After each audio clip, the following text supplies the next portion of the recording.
Kajingjot jong surok National Highway 6, kalalong kabas new siya bapalat na martang banyak jaliru umilong syu.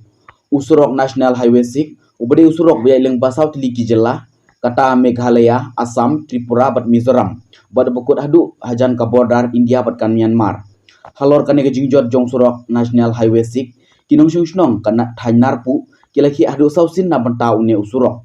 Kasorkar MDA kalathok hadu sausin, Henry Hadin bakinong syung kanarpu kila liut hai Dr. Ricky banikran lam ya kane kaphang hadalhi Dr. Ricky ru marman libu dak jingtho shan union minister badikmi na panta ka transport and highway usuri nitin Jairam Gadkari ban maramono yo surok National Highway 6 nadu na jawai shadu rata chira namar ka jingjot jong surok akane ka jaka lolong syaba palat kabalawan raru yo jingdu ya kamen simbriu nakaliang minister badikmi ahlor ka transport and highway usuri nitin Jairam Gadkari hadin balayo priang yakakot halor badai ban maramono ya surok National Highway 6 kabanadu na jawai hadu rata chira nakaliang ka Ministry of Road Transport Highway kila ay dakakot bala sanction hadu arspa point prapoi klur nakpentaban maramono ya surok National Highway 6 nandu jawai shadu rata chira.